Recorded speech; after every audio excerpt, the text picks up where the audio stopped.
اعوذ باللہ من الشیطان الرجیم بسم اللہ الرحمن الرحیم رب اشرح لی صدری ویسر لی امری واحلل عقدۃ من لسانی یفقہوا قولی۔ بکھرے موتی دوسرا حصہ۔ اللہ تبارک و تعالیٰ نے 1000 قسم کی مخلوقات پیدا کی ہیں۔ حضرت جابر بن عبداللہ رضی اللہ عنہ فرماتے ہیں کہ حضرت عمر رضی اللہ عنہ کے زمانہ خلافت میں 1 سال ٹڈیاں کم ہو گئیں۔ حضرت عمر رضی اللہ عنہ نے ٹڈیوں کے بارے میں بہت پوچھا لیکن کہیں سے کوئی خبر نہ ملی۔ وہ اس سے بہت پریشان ہوئے، چنانچہ انہوں نے ایک سوار ادھر یعنی یمن بھیجا اور دوسرا شام اور تیسرا عراق بھیجا تاکہ وہ سوار پوچھ کر آئیں کہ کہیں ٹڈی نظر آئی ہے یا نہیں۔ جو سوار یمن گیا تھا وہ وہاں سے ٹڈیوں کی ایک مٹھی لے کر آیا اور لا کر حضرت عمر رضی اللہ عنہ کے سامنے ڈال دی۔ حضرت عمر رضی اللہ عنہ نے جب انہیں دیکھا تو 3 بار اللہ اکبر کہا، پھر فرمایا، میں نے حضور صلی اللہ علیہ وسلم کو یہ فرماتے ہوئے سنا کہ اللہ تعالیٰ نے 1000 مخلوقات پیدا کی ہے، 600 سمندر میں اور 400 خشکی میں، اور ان میں سے سب سے پہلے ٹڈی ختم ہوگی۔ جب ٹڈی ختم ہو جائیں گی تو پھر اور مخلوقات بھی ایسے آگے پیچھے ہلاک ہونا شروع ہو جائیں گی جیسے موتیوں کی لڑی کا دھاگا ٹوٹ گیا ہو۔ تفسیر ابن کثیر۔ حضرت محمد صلی اللہ علیہ وسلم سے دیہاتیوں کے عجیب و غریب سوالات۔ حضرت سلیم بن عامر رحمۃ اللہ علیہ کہتے ہیں کہ حضور صلی اللہ علیہ وسلم کے صحابہ کہا کرتے تھے کہ اللہ تعالی ہمیں دیہاتی لوگوں کے سوالات سے بڑا نفع پہنچاتے ہیں۔ ایک دن ایک دیہاتی آیا اور اس نے کہا، یا رسول اللہ صلی اللہ علیہ وسلم، اللہ تعالیٰ نے جنت میں ایک ایسے پیڑ کا ذکر کیا ہے جس سے انسان کو تکلیف ہوتی ہے۔ حضور صلی اللہ علیہ وسلم نے پوچھا، وہ کون سا پیڑ ہے؟ اس نے کہا، بیری کا پیڑ، کیونکہ اس میں تکلیف دہ کانٹے ہوتے ہیں۔ حضور صلی اللہ علیہ وسلم نے فرمایا، کیا اللہ تعالیٰ نے یہ نہیں فرمایا؟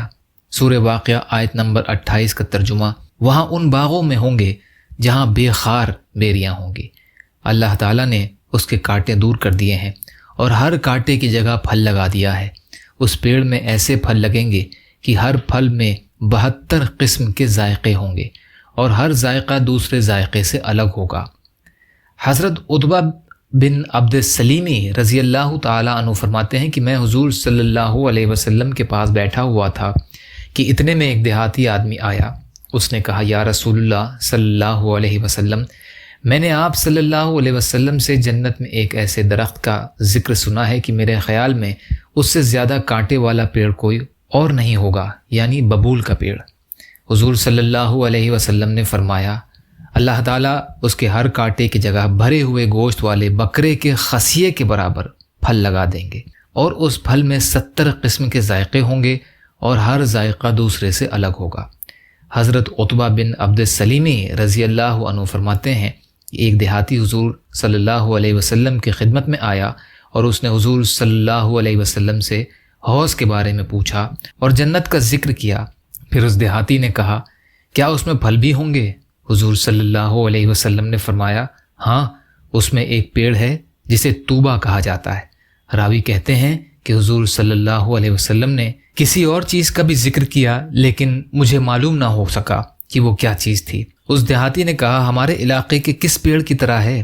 حضور صلی اللہ علیہ وسلم نے فرمایا، تمہارے علاقے کے کسی پیڑ کی طرح نہیں۔ پھر حضور صلی اللہ علیہ وسلم نے فرمایا، کیا تم شام گئے ہو؟ اس نے کہا، نہیں۔ حضور صلی اللہ علیہ وسلم نے فرمایا، وہ شام کے ایک پیڑ کی طرح ہے جس کو اخروٹ کہا جاتا ہے، ایک تنے پر اگتا ہے اور اس کے اوپر والی شاخیں پھیلی ہوئی ہوتی ہیں۔ پھر اس دیہاتی نے کہا، گچھا کتنا بڑا ہوگا؟ حضور صلی اللہ علیہ وسلم نے فرمایا، کالا سفید داغوں والا کوا بغیر رکے 1 مہینے اڑ کر جتنا فاصلہ طے کرتا ہے وہ گچھا اس فاصلے کے برابر ہوگا۔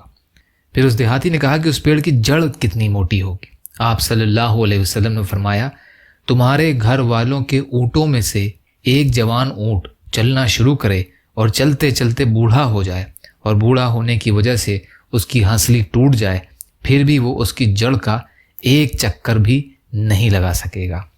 پھر اس دیہاتی نے پوچھا، کیا جنت میں انگور ہوں گے؟ حضور صلی اللہ علیہ وسلم نے فرمایا، ہاں۔ اس نے پوچھا، انگور کا دانہ کتنا بڑا ہوگا؟ حضور صلی اللہ علیہ وسلم نے فرمایا کیا تیرے باپ نے کبھی اپنی بکریوں میں سے بڑا بکرا ذبح کیا ہے؟ اس نے کہا جی ہاں کیا ہے۔ حضور صلی اللہ علیہ وسلم نے فرمایا پھر اس کی کھال اتار کر تیری ماں کو دے دی ہو اور اس سے کہا ہو کہ اس کھال کا ہمارے لیے ایک ڈول بنا دے۔ اس دیہاتی نے کہا جی ہاں۔ حضور صلی اللہ علیہ وسلم نے فرمایا وہ دانہ اس ڈول کے برابر ہوگا۔ پھر اس دیہاتی نے کہا جب دانہ ڈول کے برابر ہوگا پھر تو ایک دانے سے میرا اور میرے گھر والوں کا پیٹ بھر جائے گا۔ حضور صلی اللہ علیہ وسلم نے فرمایا ہاں بلکہ تیرے سارے خاندان کا پیٹ بھر جائے گا۔ حضرت ابو ہریرہ رضی اللہ عنہ فرماتے ہیں کہ ایک دیہاتی نے آ کر نبی کریم صلی اللہ علیہ وسلم کی خدمت میں عرض کیا یا رسول اللہ صلی اللہ علیہ وسلم قیامت کے دن مخلوق کا حساب کون لے گا؟ حضور صلی اللہ علیہ وسلم نے فرمایا اللہ تعالی۔ اس دیہاتی نے کہا رب کعبہ کی قسم پھر تو ہم نجات پا گئے۔ حضور صلی اللہ علیہ وسلم نے فرمایا اے دیہاتی کیسے؟ اس نے کہا کیونکہ کریم ذات جب کسی پر قابو پا لیتی ہے تو معاف کر دیتی ہے۔ یا اللہ ہم سب کو کہنے سننے سے زیادہ عمل کی توفیق عطا فرما۔ یا اللہ مظلوم فلسطینیوں کی، کشمیریوں کی، روہنگیا مسلمانوں کی اور مسلمان جہاں بھی پریشان حال ہیں، ظالموں کے ظلم کا شکار ہیں، آپ ان کی بھرپور مدد فرمائیے۔